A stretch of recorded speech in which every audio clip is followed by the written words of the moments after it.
ही चंद्रवन के शिव मंदिर का दीपक अपने आप बुझ गया।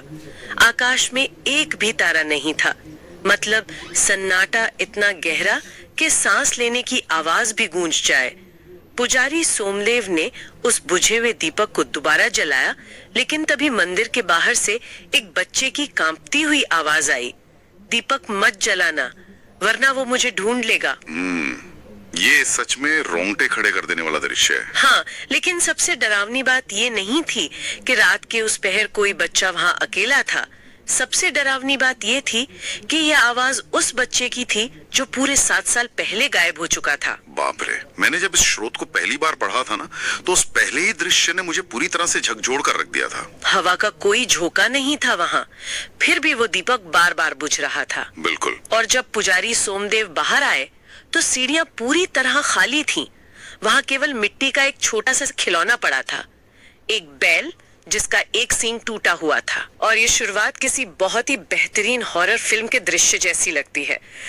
लेकिन जैसे जैसे हम इन स्रोतों की गहराइयों में उतरते हैं, ये बिल्कुल साफ हो जाता है कि आज हम केवल एक भूतिया कहानी या किसी पुरानी लोक कथा पर चर्चा नहीं कर रहे हैं। सही कहा आपने, ये उससे कहीं ज्यादा गहरा है। हाँ, आज की इस गहरी चर्चा का उद्देश्य उस मनोवैज्ञानिक और आध्यात्मिक अंधकार को समझना है जिसे इन लेखों में छायासुर का नाम दिया गया है। हम ये डिकोड करने की कोशिश करेंगे कि कैसे हमारे द्वारा छिपाए गए सच और हमारा जो अपराध बोध होता है वो एक ऐसे राक्षस को जन्म दे सकता है जो हमारे पूरे अस्तित्व को ही निगल जाए। यह एक बहुत ही सटीक अवलोकन है, क्योंकि छायासुर मतलब वो केवल एक दानव नहीं है, यह एक रूपक है या मानव मनोविज्ञान के उस हिस्से का प्रतीक है जहां हम अपने डरों, अपनी गलतियों और अपने सबसे गहरे रहस्यों को दफना देते हैं। बिल्कुल। और हमारा आज का ये विश्लेषण हमें दिखाएगा कि सत्य को छुपाना किस तरह एक व्यक्ति से शुरू होकर पूरे के पूरे समाज को अपनी चपेट में ले लेता है। तो चलिए घटनाक्रम के पहले हिस्से से ही इसकी परतें खोलना शुरू करते हैं। होता यह है कि जब अगली सुबह गांव की एक महिला गौरी मंदिर आती है और उस टूटे हुए मिट्टी के बैल को देखती है तो उसके हाथ से पूजा की थाली छूटकर गिर जाती है। क्योंकि वो उसे पहचान लेती है। बिल्कुल, वो तुरंत पहचान लेती है कि ये खिलौना उसके बेटे माधव का है। माधव जो 7 साल पहले एक अमावस्या की रात जंगल से अचानक गायब हो गया था। तब उसकी उम्र केवल 8 वर्ष थी और पूरे गांव ने मान लिया था कि वो किसी जंगली जानवर का शिकार हो गया है। यहाँ जो बात मुझे सबसे ज्यादा भावुक करती है वो है उस माँ का अटूट विश्वास। मतलब स्रोत स्पष्ट रूप से बताता है कि गौरी ने 7 वर्षों तक कभी हार नहीं मानी थी। हाँ, वो हर सोमवार आती थी। बिल्कुल, वो हर सोमवार मंदिर आती, दीपक जलाती और प्रार्थना करती। अगर हम इसे मनोविज्ञान की नजरिए से देखें तो ये क्लोजर यानी किसी घटना के अंतिम सत्य के न मिल पाने की बहुत बड़ी त्रासदी है। क्योंकि जब तक कोई ठोस प्रमाण नहीं मिलता, इंसान उम्मीद नहीं छोड़ पाता। सही कहा, मानव मस्तिष्क उम्मीद का दामन आसानी से नहीं छोड़ता। पर मुझे यहीं पर एक बात खटक रही है। मैं इस पूरे परिदृश्य को तर्क के आधार पर समझने की कोशिश कर रही हूँ। अगर माधव वापस आ गया है और वो शिव मंदिर के बाहर खड़ा है तो वो इस समय दुनिया के सबसे सुरक्षित स्थान पर है। हाँ, मंदिर तो आस्था और प्रकाश का केंद्र है। बिल्कुल। फिर वो बच्चा प्रकाश से क्यों आतंकित है? वो ये क्यों कह रहा है कि दीपक जलने पर कोई उसे ढूंढ लेगा? मतलब दुनिया की हर पौराणिक कथा में दानव अंधेरे में छिपते हैं और रोशनी उन्हें नष्ट कर देती है। यही इस कहानी का सबसे बड़ा ट्विस्ट है। हाँ, ये कहानी बिल्कुल उल्टा क्यों कह रही है? देखिए, यही इस पूरे स्रोत का सबसे रहस्यमयी और दिलचस्प पहलू है जो इसे बाकी कहानियों से पूरी तरह अलग करता है। छायासुर प्रकाश से डरने वाला कोई आम दानव नहीं है। ये एक ऐसा परजीवी है जो प्रकाश का उपयोग अपने फायदे के लिए करता है। अच्छा। हाँ, भौतिक विज्ञान का एक बहुत ही सरल नियम है, जहां प्रकाश होगा वहां किसी भी ठोस वस्तु की परछाई बनेगी।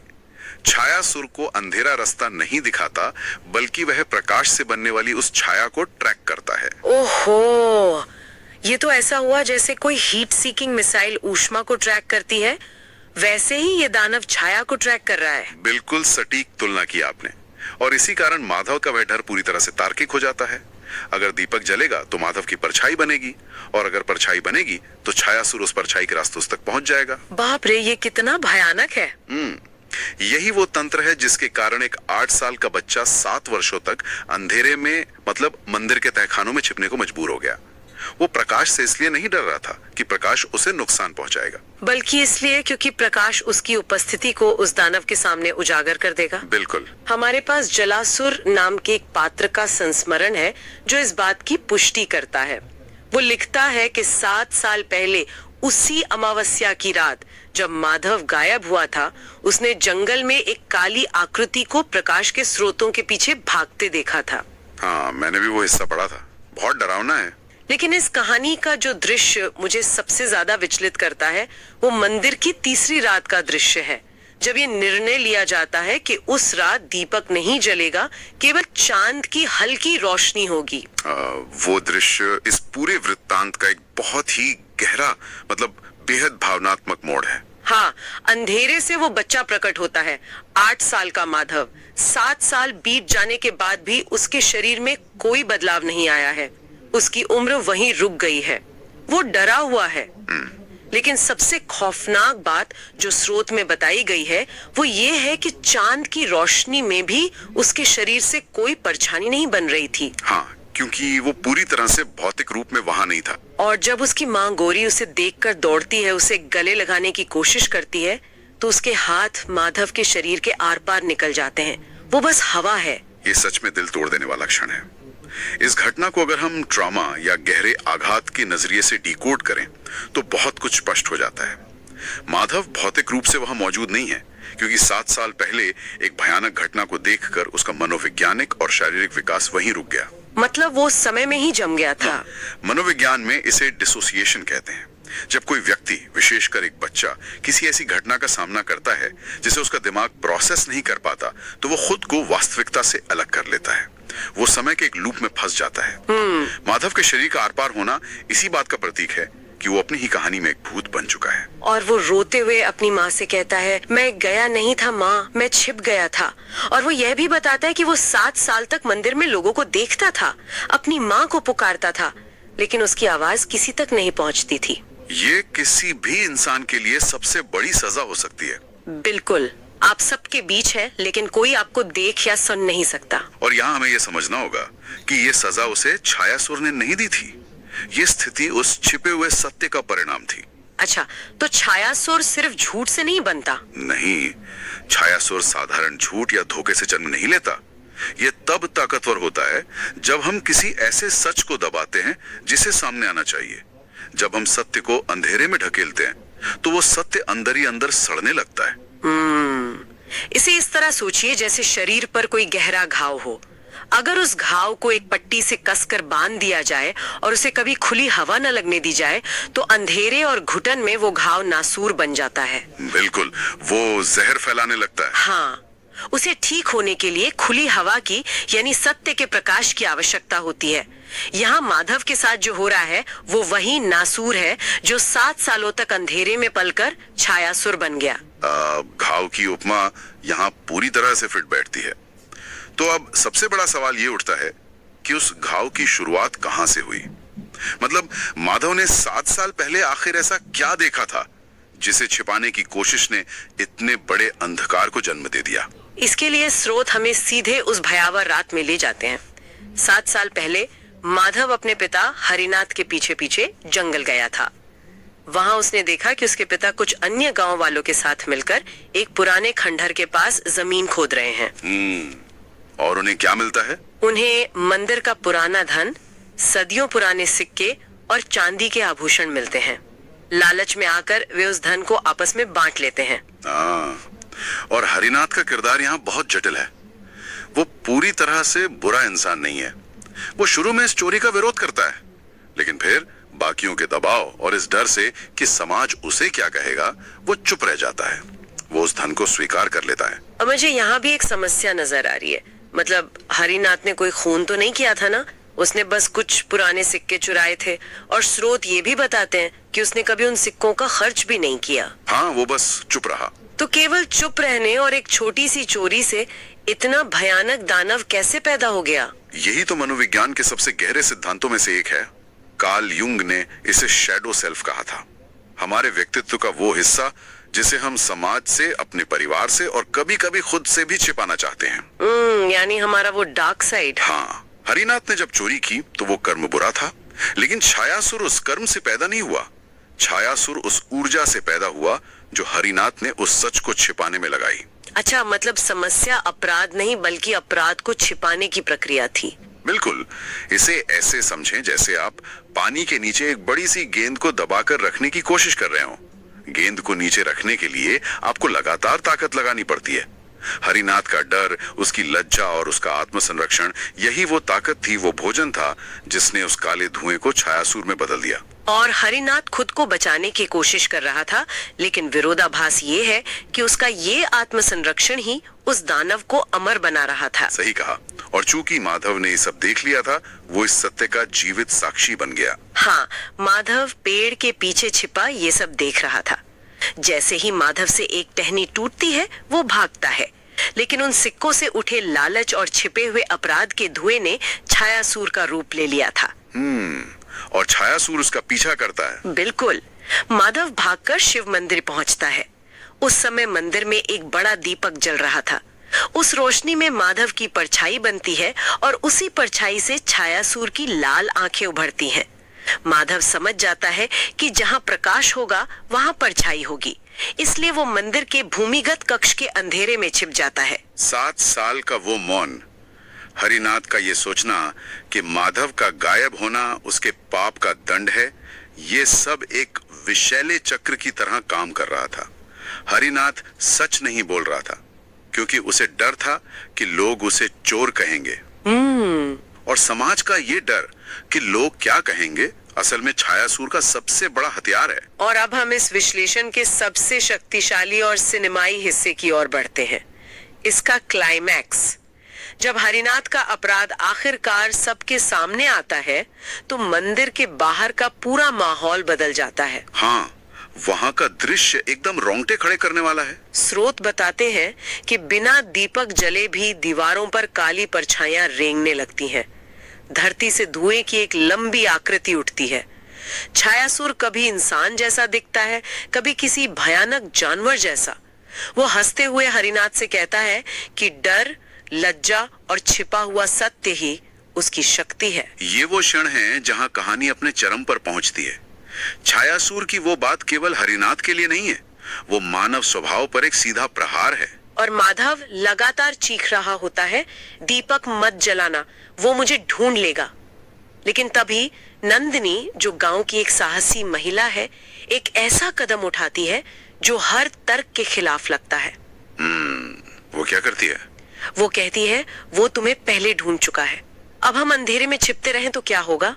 और वो दीपक चला देती है। क्या बात है!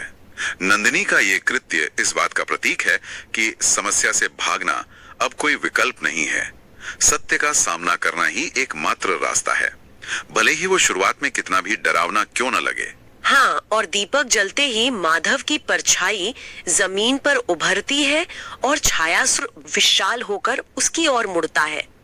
माधव चीखते हुए पीछे हटता है, लेकिन इस बार हरिनाथ भागता नहीं है। वो अपने बेटे के सामने आ जाता है। बिल्कुल, वो अपने बेटे के सामने ढाल बनकर खड़ा हो जाता है। सोमदेव ने पहले ही चेतावनी दी थी कि ये युद्ध हथियारों से नहीं जीता जा सकता। हरिनाथ पूरे गांव के सामने चिल्लाकर अपना अपराध स्वीकार करता है। हरिनाथ के शब्द यहाँ बहुत महत्वपूर्ण हैं। वो कहता है, मैंने सच छिपाया, मेरे डर ने मेरे बेटे को मुझसे छीन लिया, मैं अपना अपराध स्वीकार करता हूँ। और जैसे ही वो ये बात स्वीकार करता है, स्रोत के अनुसार छायासुर के शरीर का एक हिस्सा धुएं में बदलकर हवा में उड़ जाता है। हरिनाथ का सच बोलना दानव पर किसी अचूक अस्त्र की तरह काम करता है। यहाँ हमें ये समझना होगा कि स्वीकारोक्ति या कन्फेशन काम कैसे करती है। स्वीकारोक्ति केवल एक माफी नहीं है, ये सत्य का उजागर होना है। जब हरिनाथ ने सच बोला तो उसने उस गेंद को छोड़ दिया जिसे वो पानी के नीचे दबाए हुए था। उसने अपने शैडो सेल्फ को प्रकाश में ला दिया। जब सच सामने आ गया तो छिपाने के लिए कुछ बचा ही नहीं, और जब छिपाने के लिए कुछ नहीं बचा तो छायासुर का आधार ही खत्म हो गया। हरिनाथ के इस साहस को देखकर एक चेन रिएक्शन शुरू होता है। गांव के अन्य लोग भी आगे आते हैं। कोई कहता है कि उसने चोरी देखी थी पर बोला नहीं, किसी को संदेह था पर वो चुप रहा। हर एक स्वीकारोक्ति के साथ छायासुर कमजोर पड़ता जाता है। ये सामूहिक ट्रॉमा और सामूहिक हीलिंग का एक बेहतरीन उदाहरण है। जब एक पूरा समाज अपने रहस्यों और गलतियों को स्वीकार करने लगता है तो वो अंधकार जो उन्हें अंदर से खोखला कर रहा था अपनी ताकत खो देता है। लेकिन कहानी यहाँ खत्म नहीं होती। नंदिनी कहती है कि अभी भी कुछ बाकी है और तब सबकी नजर माधव पर जाती है। माधव जो सिर्फ 8 साल का है, रोते हुए कहता है कि वह भी दोषी है। बाप रे। हाँ, वो कहता है कि उसने उस रात चोरी देखी थी, लेकिन वह डर कर छिप गया। उसने घंटी बजाकर किसी को नहीं बुलाया। उसे लगता रहा कि उसकी वजह से ही ये सब हुआ। एक बच्चे का ये सोचना कि बड़ों की गलती के लिए वो खुद जिम्मेदार है, ये बाल मनोविज्ञान का एक बहुत ही यथार्थवादी और दुखद पहलू है। हाँ, बहुत दुखद। पर सोमदेव बहुत ही करुणा के साथ माधव को समझाते हैं कि 8 साल के बच्चे का डरना कोई अपराध नहीं है, लेकिन डर के बावजूद सच का सामना करना, उसे स्वीकार करना ही असली साहस है। और फिर माधव अपनी आंखें बंद करके पूरी दृढ़ता से कहता है, मैं अब नहीं छिपूंगा। ये वाक्य पूरे माहौल की ऊर्जा को बदल देता है। उसकी परछाई अचानक उजली होने लगती है और छायासुर जोर से चीख उठता है। अंतिम हताशा में छायासुर मंदिर के सारे दीपक बुझा देता है। हर तरफ पूर्ण अंधकार छा जाता है। वो चिल्लाता है, प्रकाश बुझ सकता है। लेकिन सोमदेव का उत्तर इस पूरे स्रोत का सबसे शक्तिशाली संवाद है। वे शांति से कहते हैं, लेकिन सत्य नहीं। बिल्कुल। वे महादेव से किसी चमत्कार की प्रार्थना नहीं करते हैं, वे सत्य स्वीकार करने का साहस मांगते हैं। और फिर नंदिनी अपना छोटा दीपक दोबारा जलाती है। फिर जलासुर, दानासुर, गौरी और एक एक करके पूरा गांव दीपक जलाने लगता है। मंदिर प्रकाश से भर जाता है। छायाएं बन रही हैं, लेकिन अब वो छायाएं सत्य छिपाने वाली नहीं है, इसलिए छायासुर उनमें प्रवेश नहीं कर पाता। वो टूटकर पूरी तरह गायब हो जाता है और छायासुर के जाते ही माधव की आकृति कांपने लगती है।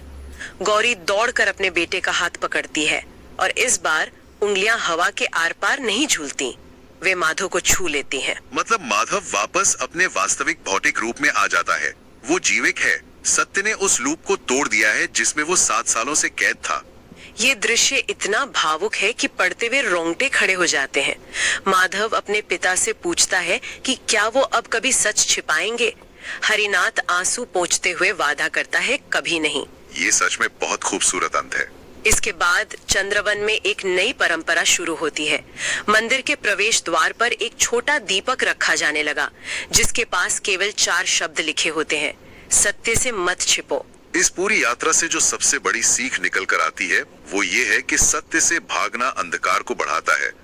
हम सोचते हैं कि चुप रहने से समस्या खत्म हो जाएगी, लेकिन हर छिपा हुआ सत्य हमारे भीतर एक नया अंधकार, एक नया छायासुर पैदा कर देता है।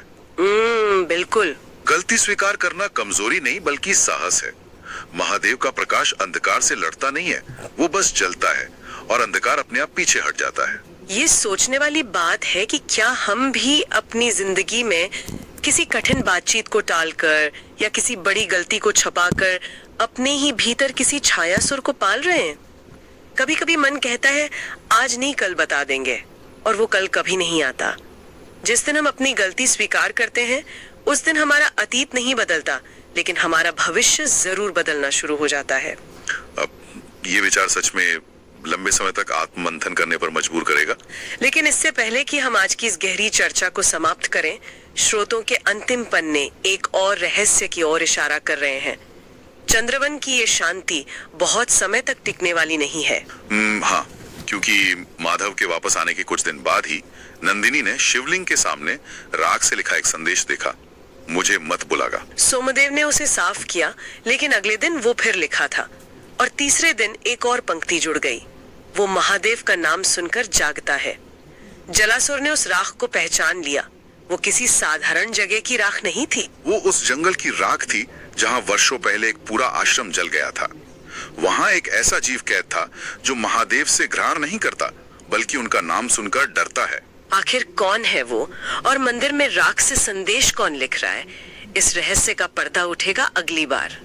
तब तक अपने भीतर के सत्य को अंधेरे में नासूर न बनने दें।